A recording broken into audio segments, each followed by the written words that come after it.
Bom, estamos aqui em direto. Eu estou tendo a inenarrável, insofismável, na verdade, não consigo encontrar uma palavra adequada para poder materializar a satisfação e honra que eu estou a ter por ter aqui em meu escritório a presença do Dr. Antero, o qual por acaso temos uma amizade já de algum tempo e que alguns dias atrás aceitou o convite de nós discutirmos aqui um pouco da alteração na legislação de combate às drogas. Portanto, Dr. Antero, mestrando, advogado, penalista, um homem com estilo também singular, um rapaz muito bonito, com todo respeito. Inclusive, eu tentei deixar a barba crescer em homenagem a ele, como eu tinha dito naquele almoço. Olha, promessa quase cumprida. Promessa cumprida. Tentaste. Pois. Aqui o verdadeiro profeta do direito. Um dos advogados, jovem, apesar da sua tenra idade, destaque em Portugal, um dos melhores de Sintra, o qual também me inspiro, tenho todo o respeito e, obviamente, tanto vocês como eu teremos a honra de aprender um pouco com ele nessa live de hoje. Então, doutor Antero, diga da sua justiça. Obrigado, antes de mais, pelo convite. O gosto é todo meu estar aqui. Obrigado pelas palavras também. Será certamente um gosto conversarmos. Tenho tido o gosto, não só que terei agora, mas temos tido já a oportunidade de privar várias vezes, conversar sobre vários assuntos.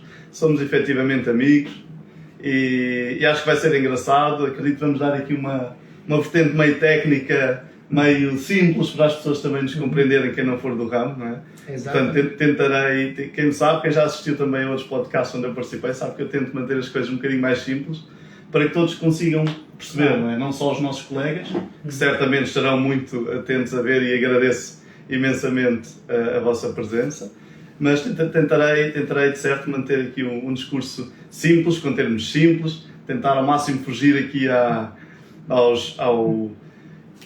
as questões muito técnicas para que todos consigam perceber. Claro. A raiz axiológica do nosso podcast, a raiz principal é justamente falarmos sobre temas sérios, atuais, contudo de uma maneira um pouco mais descontraída.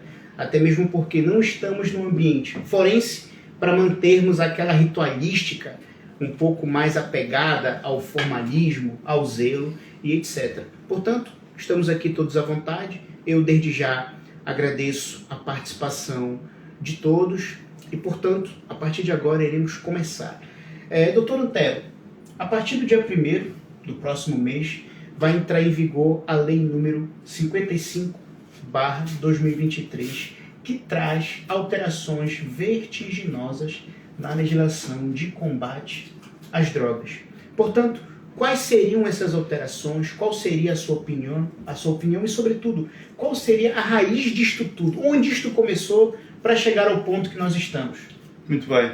A alteração é relativamente simples. Já lá iremos, mas parece-me sim de capital importância explicar um bocadinho quem nos vê, não só às pessoas, aos portugueses, mas também porque acredito que o público tenha muitos colegas e irmãos brasileiros. Será importante só para fazer um ligeiro enquadramento social da razão pela qual apareceu inicialmente na nossa lei a tal descriminalização, que agora sofreu efetivamente uma alteração muito significativa e que vem mudar aqui o paradigma certamente.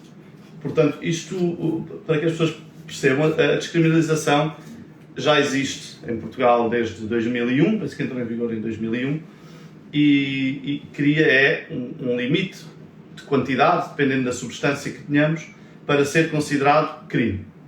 Atenção que muitas pessoas às vezes a falarem comigo em meios sociais ou pessoais, perguntam-me, então é legal, posso ter X?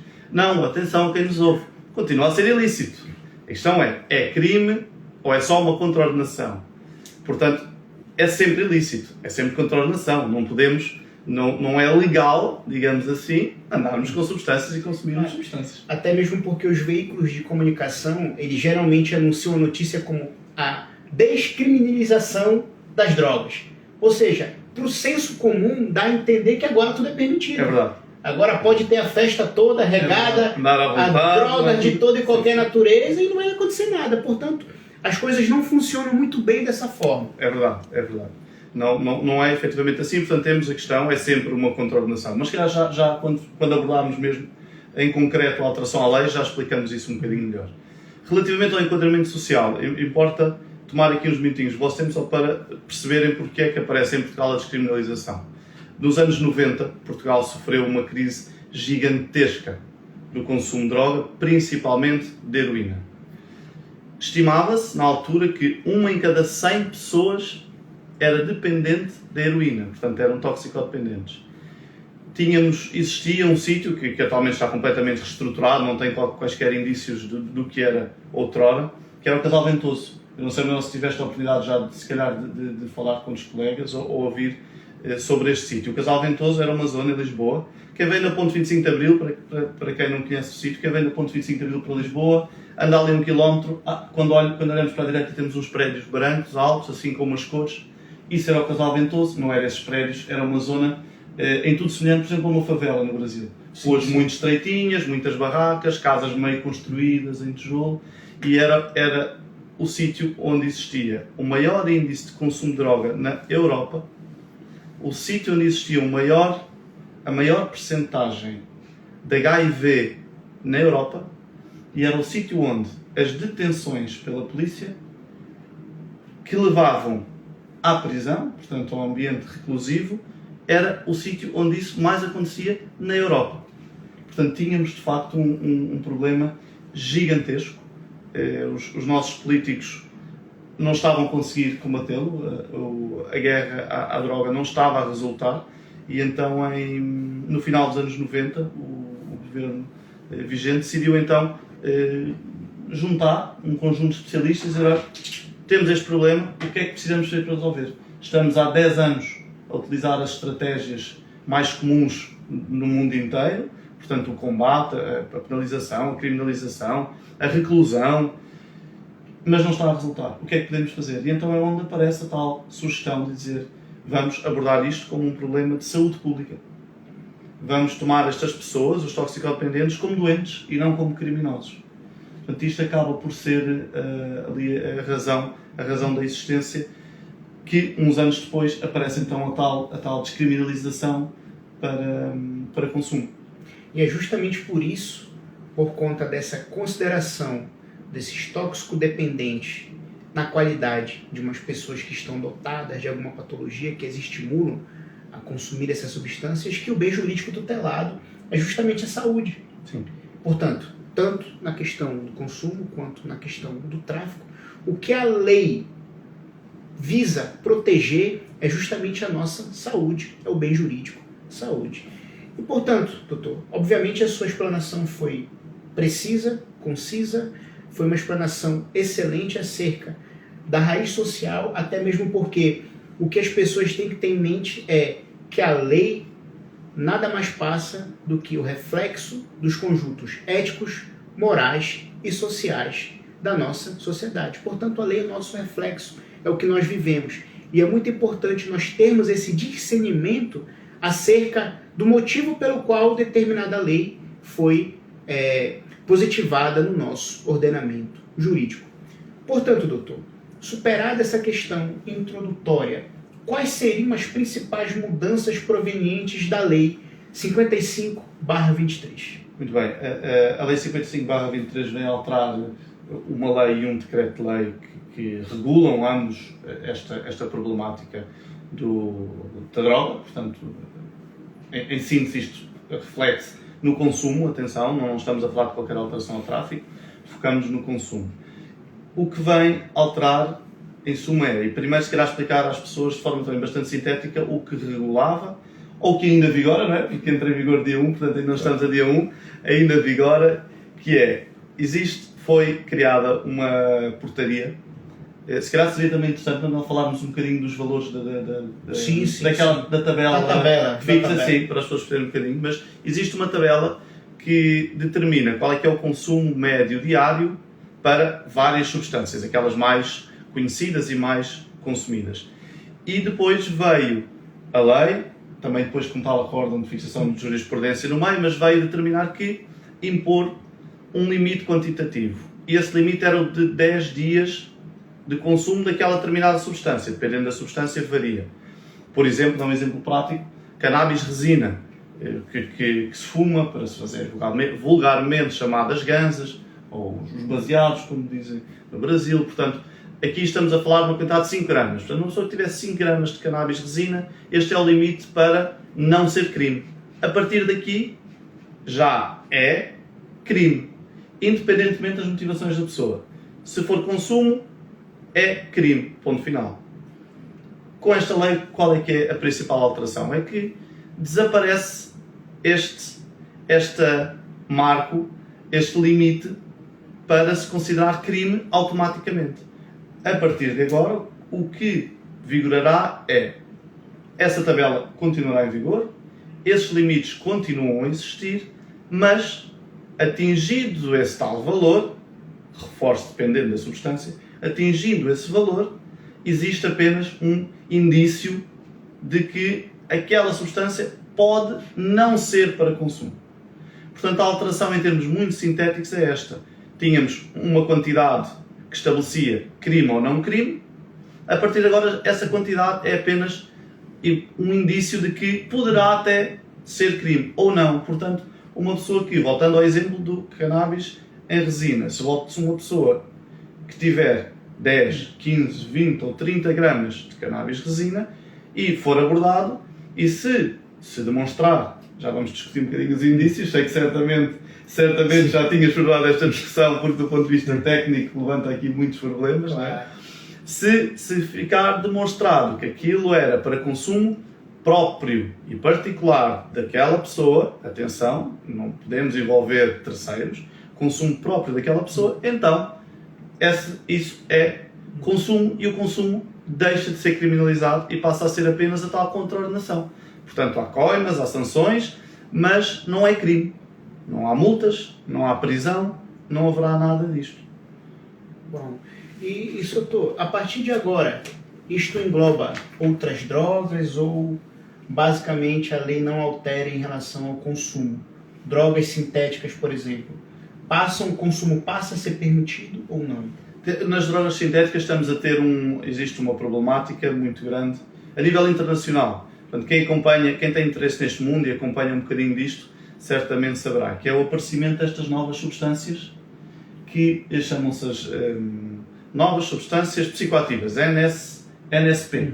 As NSPs são novas substâncias que estão a aparecer e que, como a tal portaria que referimos há pouco tem uma lista extensa de substâncias, essa portaria não é atualizada com a regularidade que se exige face à evolução da sociedade e deste mundo das drogas, deste mundo paralelo das drogas, e então vem também esta lei impor que esta tabela passa a ser atualizada com uma recorrência, se não me engano, 30 dias, penso que é a recorrência. Portanto, sim, haverá alteração nestas substâncias, passará. Existia, por exemplo, em termos práticos, tínhamos o problema das botijas de gás, agora não lembro do nome, é o gás dos dentes, basicamente, sim. Que víamos em ambientes recreativos. Chegávamos até agora, até muito recentemente, a ver nas discotecas. Íamos à discoteca e víamos pessoas com balões.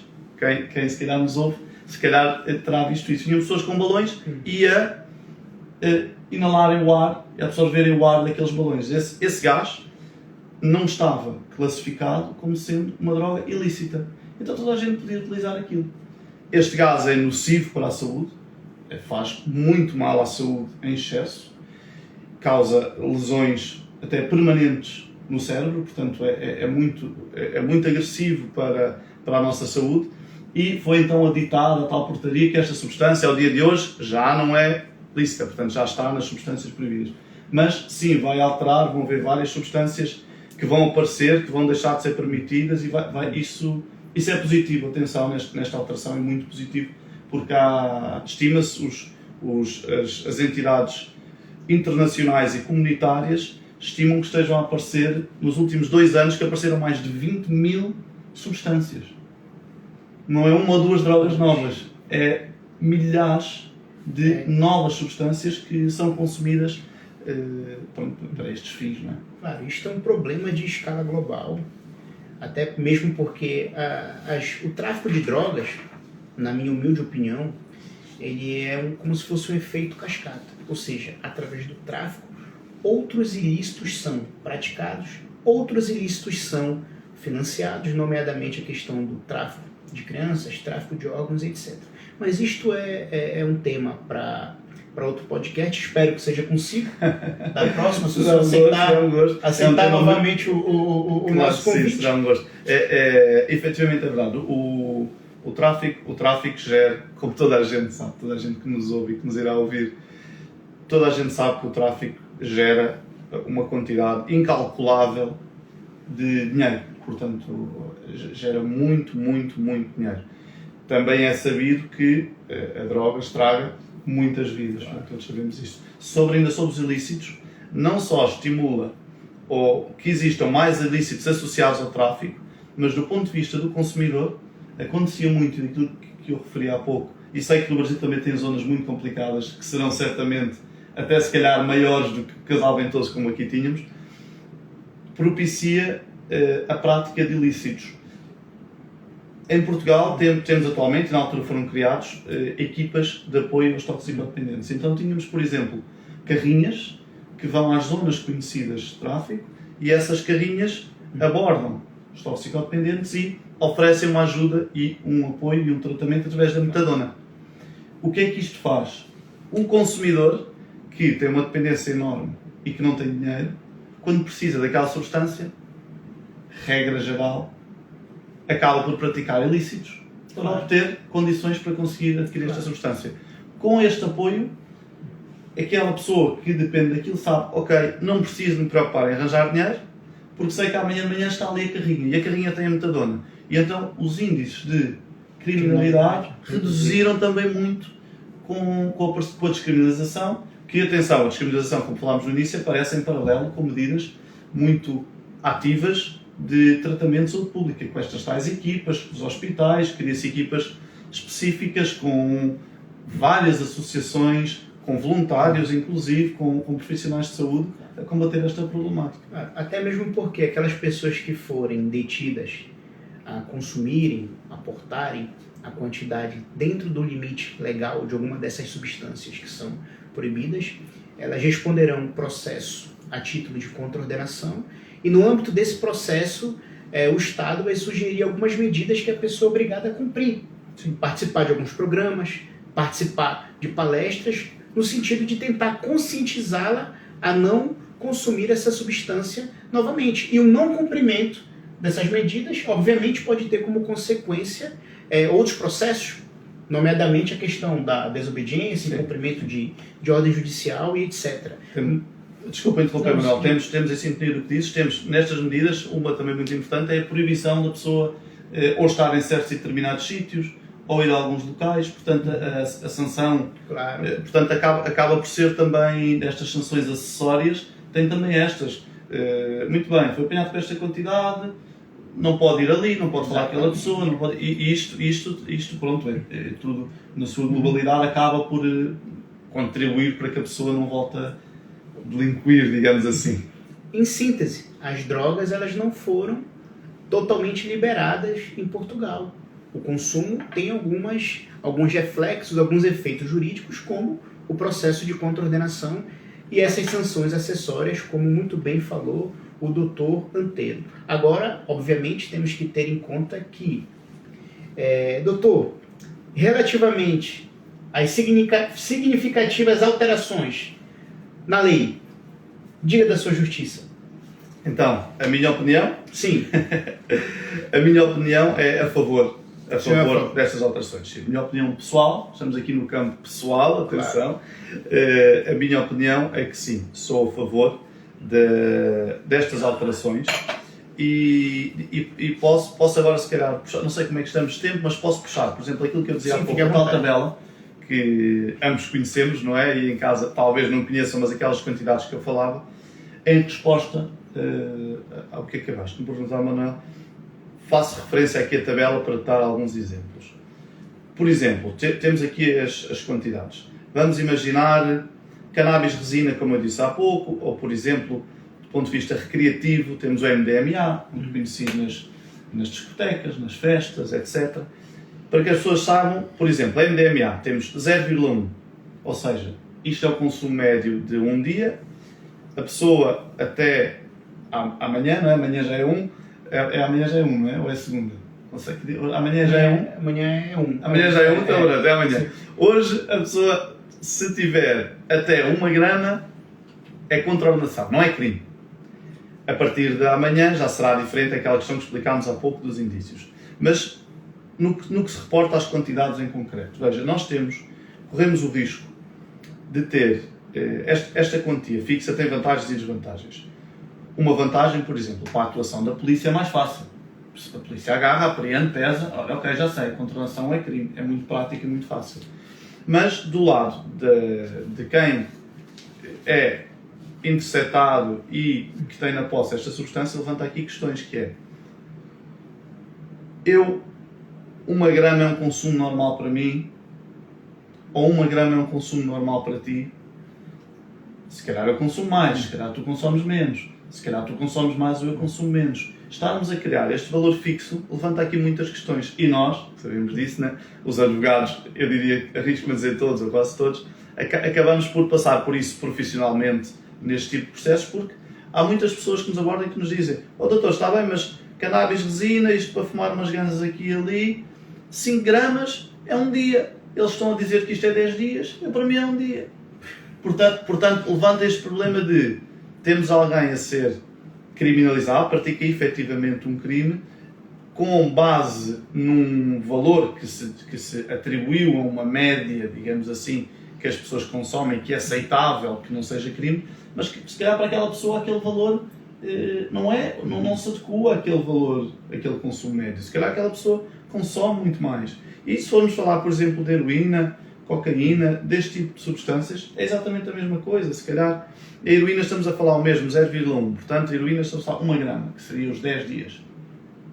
Se calhar 1 grama para um toxicodependente é pouco, portanto, não sei, não é? E então, acredito que, de facto, esta abertura, digamos assim, para o consumo ser descriminalizado, deixar de ser crime, acho que é positivo. Acho que é positivo. Bom, eu vou até tomar uma dose aqui.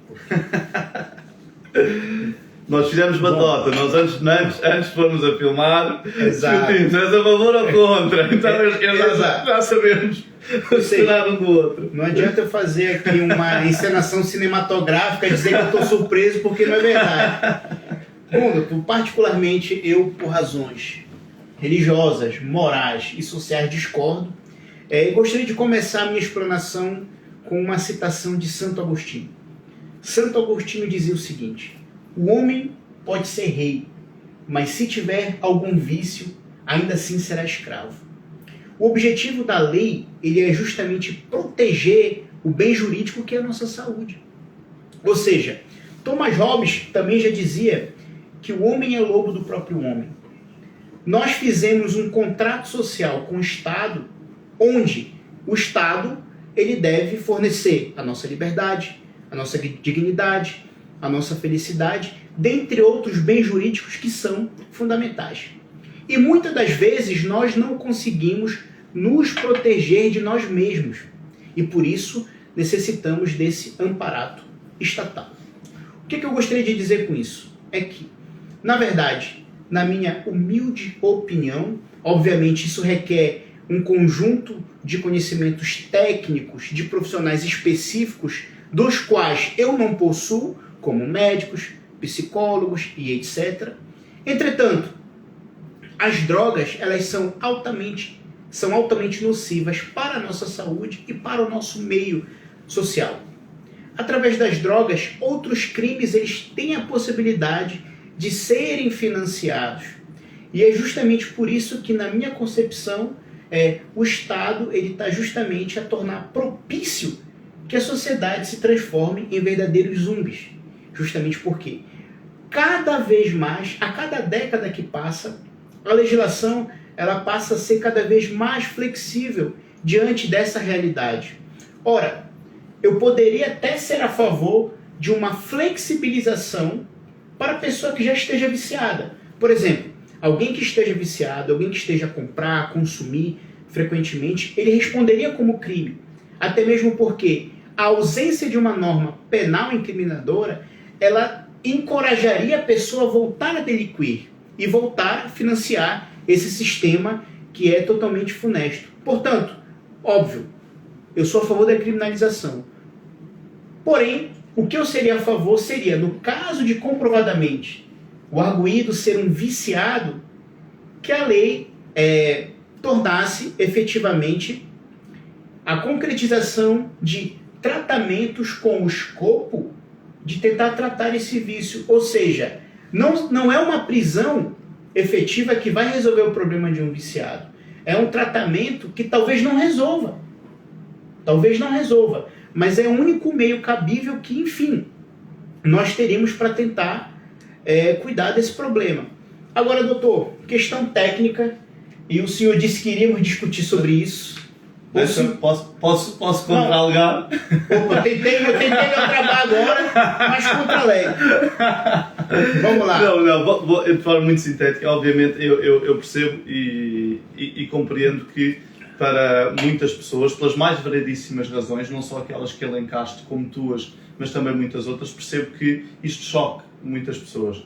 Deixa-me dizer-te que todas estas alterações, obviamente, é teu conhecimento, isto é mais para quem nos ouve do que para ti, claro, que sabes isto muito bem. Isto tem tudo por base, fundamentos e argumentos científicos para chegar a estas conclusões. Eu posso dizer-te que, quando, voltando atrás, em 2001, quando entrou em vigor a descriminalização, havia os críticos, vinham dizer: Portugal vai tornar-se num paraíso das drogas, Portugal vai tornar-se dos maiores índices de consumo que vão existir na Europa, Portugal vai ser isto e aquilo. A verdade é que os números de hoje indicam que, em Portugal, apesar da descriminalização, o nosso consumo está abaixo da média.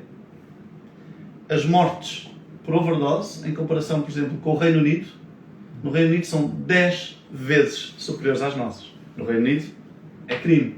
São 10 vezes superiores à nossa. Em França, os consumos são maiores que nós. Itália, Alemanha, Espanha, aqui ao lado, que até tem uns regimes que têm vindo a abrir, digamos assim, tem casas de chute, têm tido medidas interessantes também no combate à droga. Tudo o que aqui nos rodeia, por exemplo, países nórdicos, Noruega, os consumos da Noruega são muito superiores aos nossos. Portanto, não discutimos aqui tanto se consumir é certo ou errado. Não é, nem quero discutir isso, porque isso cabe a cada um se é certo ou errado. O que me parece interessante é perceber se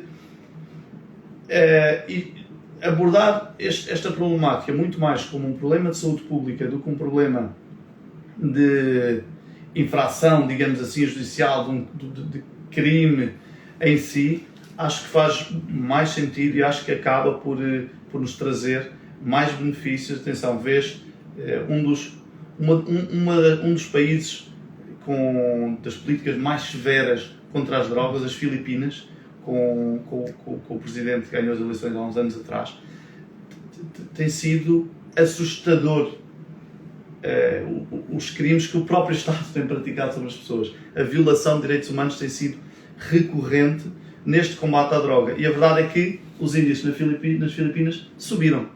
E os índices em Portugal, atenção, não desceram, não estou a dizer que isto reduziu, mas mantiveram-se estáveis e assim se têm mantido nos últimos anos. Portanto, não há, digamos, o facto de descriminalizarmos, havia o receio que fosse abrir portas a outros problemas, as pessoas vão consumir mais, agora vai tudo andar a consumir à vontade. Não, os números de consumo mantiveram-se, inclusive os tais de heroína desceram drasticamente, mas a heroína é uma problemática muito específica, mas todas as outras substâncias, principalmente as recreativas, mantiveram-se iguais. Portanto, ser ou não crime acaba por não ter impacto real, pelo menos nos números, obviamente, que nos são apresentados, principalmente a realidade que mais conheço, que é a Europa. Portanto, no mundo em geral não conheço tanto, mas não deixa de ser curioso que, de facto, não houve... A descriminalização não veio trazer nenhum problema adicional, veio resolver alguns problemas. Claro. Bom, se o senhor me permite agora contra-razoar, se obviamente permitir. Vamos a isso. Vamos lá. O grande problema, doutor, na minha perspectiva, agora não a utilizar tanto a questão técnica, mas a questão social, até mesmo porque é impossível desvincular questões legais de questões sociais. Sim. É totalmente inviável. Se dermos uma volta ali no bairro Alto à noite, vamos vislumbrar milhares de jovens ao chão, viciados, com drogas, cujas vidas estão até então destruídas em razão justamente deste consumo. Obviamente, um jovem deste não seria um perigo para a sociedade, seria uma questão de saúde pública e assim eu concordo com o senhor, mas discordo da forma com a qual isso tem que ser tratado. Porém, muitas das vezes os próprios traficantes se aproveitam dessa flexibilização legal para praticar os seus crimes. Ora, se o traficante sabe que se ele for detido com 1 grama não é crime, o que ele vai fazer? Ele vai vender 1 grama para o cliente. Ele vai se arriscar em sair com 1 grama de sua casa e vender para o cliente. Se a polícia pegar, vão detê-lo com 1 grama, portanto, não vai ser crime. Entretanto, não vai resolver o problema, na minha opinião, da questão do tráfico. Mas, de qualquer das formas, este é um tema que seria totalmente inesgotável. Sim. Iremos aqui deixar as barbas a crescer. E... São visões, as posições são obviamente todas válidas. Aliás, essa opinião que acabaste de relatar foi de facto partilhada por alguns dos órgãos aos quais foi pedida opinião no âmbito institucional e legislativo para esta alteração à lei. Mas deixa-me concluir-te então com 2 breves notas, que é, e usando o teu exemplo, tu vês, usando o exemplo do bairro Alto, tu vês, por exemplo, o álcool. Tu vês que os excessos do álcool, que são gigantescos, o álcool é totalmente lícito e acaba na concepção e na definição da palavra droga, o álcool é uma droga. E acabamos por ter problemas sociais muito grandes com o álcool, principalmente porque o tomamos com uma enorme leviandade, dizer, ok, é álcool, não faz mal. Bebe 2 garrafas de vinho ou 3 por dia, é álcool, não faz mal. Se for fumar já tem que se esconder. E se for fumar, se calhar os pais ou os avós, ai meu Deus, perdi o meu filho porque foi ali fumar qualquer coisita. Mas depois se tiver à refeição e beber 2 ou 3 garrafas de vinho, não há problema. Portanto, acaba por ser, e isso diz o bairro Alto, é verdade, portanto vês consumos de droga, sem dúvida alguma que o vês, mas também vês consumos de álcool elevadíssimos e vês muitas pessoas encostadas a um canto e gatas ou sentados por consumos de álcool, se calhar vês outros por consumo de droga, mas também vês de álcool, portanto esses problemas existem.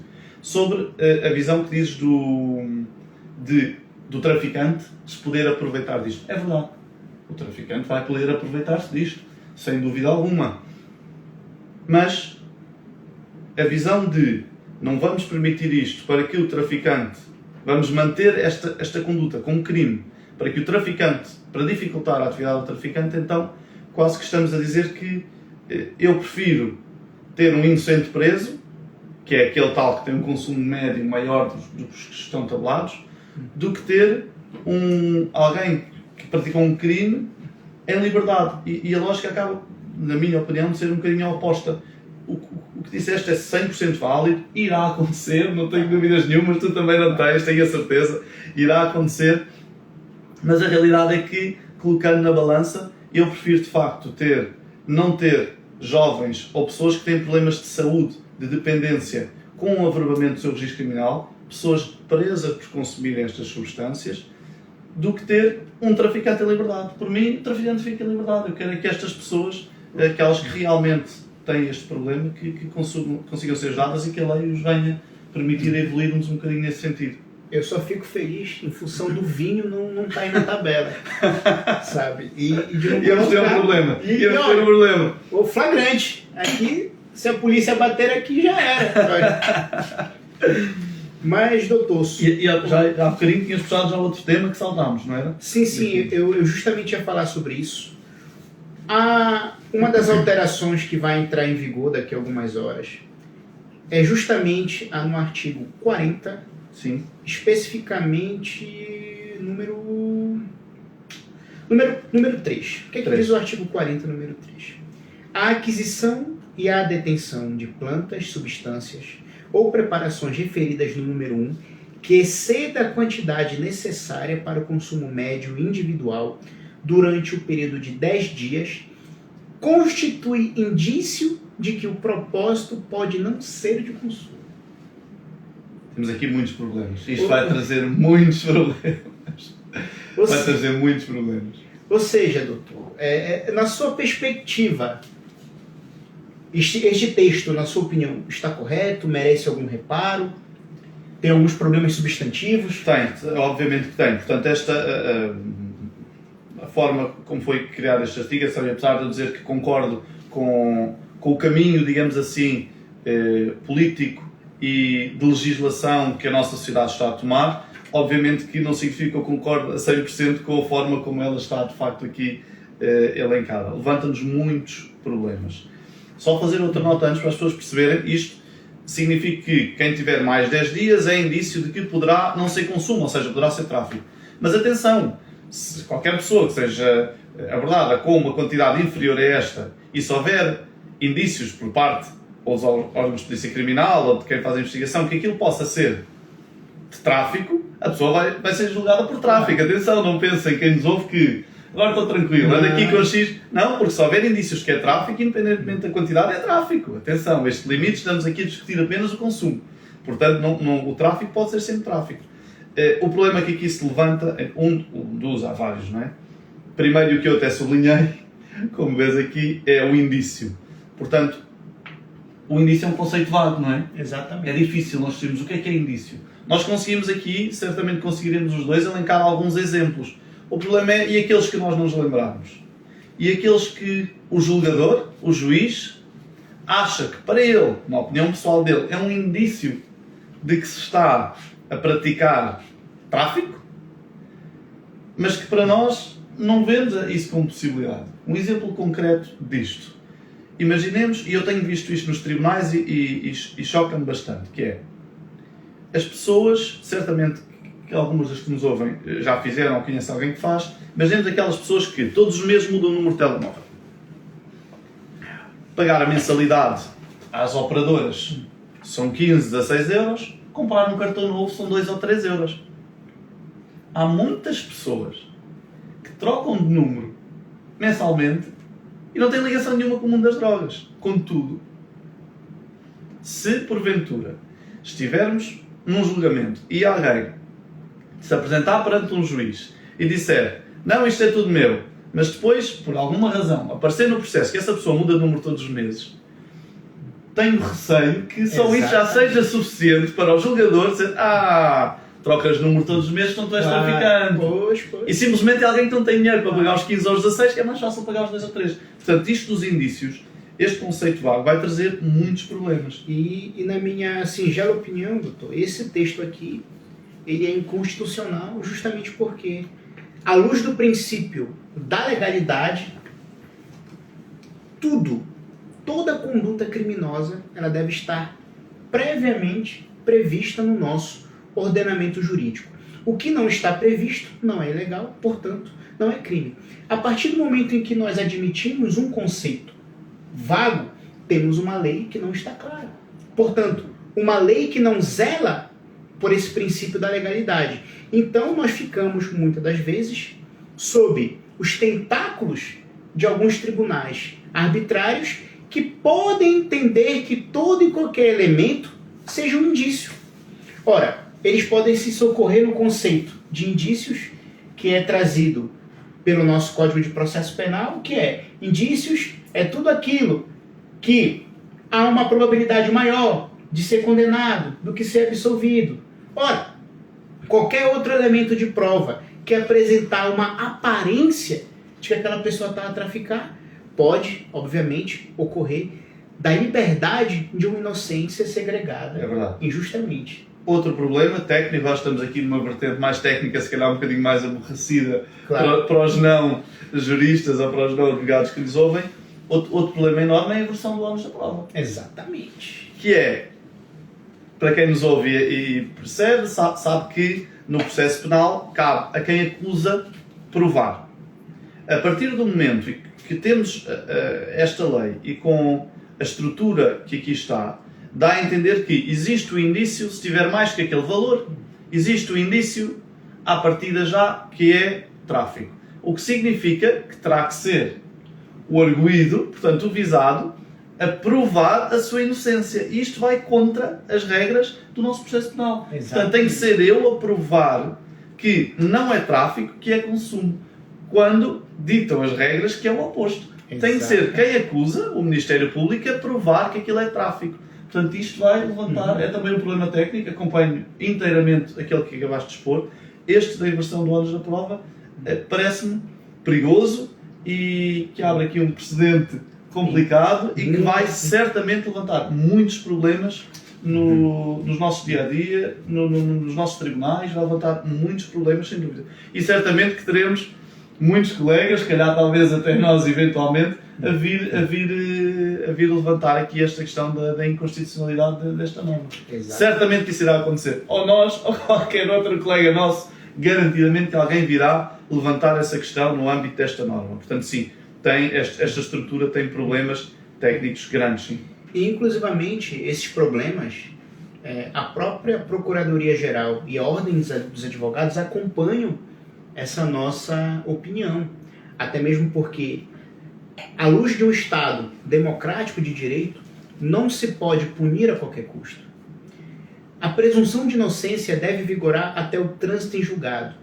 E o arguido, em que pese ser posicionado nessa qualidade, ele pode ser qualquer um de nós. E é justamente por isso que o Estado deve ser garantista, porque é o inocente que pode estar ali sob o manto de um tribunal que, porventura, pode não ser tão justo. Sim. Sim. Então, doutor Antero, mais coisas? Mas nada, acho que passámos aqui por tudo em suma e só para concluir para as pessoas que nos ouvem perceberem, então a partir de agora, a partir de dia 1, é possível que, sem um limite de quantidade, sem esta baliza quantitativa, é possível que uma pessoa que seja abordada e tenha na sua posse uma quantidade indeterminada de uma substância, que é possível que não seja crime. Mas atenção, temos de fazer também aqui, obviamente, o papel didático. Reforçamos, é ilícito. Temos de ter cuidado com as drogas. As drogas causam muitos problemas, não só no nosso seio pessoal, às vezes não nos apercebemos a questão do dinheiro, os problemas inerentes ao dinheiro que o tráfico gera, perdem-se vidas com a droga e, portanto, apesar desta evolução e desta alteração legislativa, obviamente que as pessoas devem não privar-se de consumir este tipo de substâncias. Exatamente, eu também acompanho a sua opinião. Não usem drogas, as drogas vão destruir a sua vida. E caso use e sejam pegos, nos contacte. Obviamente. Doutor Antero, muito obrigado pela sua participação. Espero tê-lo aqui novamente em breve. Para mim é sempre uma honra estar do seu lado. Obviamente que aprende muito, tanto eu como os nossos telespectadores. Gostaria de agradecer a presença de todos, a minha senhora que está ali aborrecida do meu lado, à espera que isso acabe. Obviamente que ela está farta de ouvir nós os dois aqui, né? E de que, qualquer das formas, sempre agradeço a vossa companhia. Nossos Instagrams está aí. Sigam também o Dr. Antero, um excelente penalista. E, portanto, estamos aqui para tirar qualquer dúvida, qualquer esclarecimento, qualquer coisa, envie mensagem no direct. E até o próximo programa. E que Deus e Nossa Senhora abençoe vocês. Um grande abraço. Boa tarde. Boa tarde. Aí é só desligar aqui.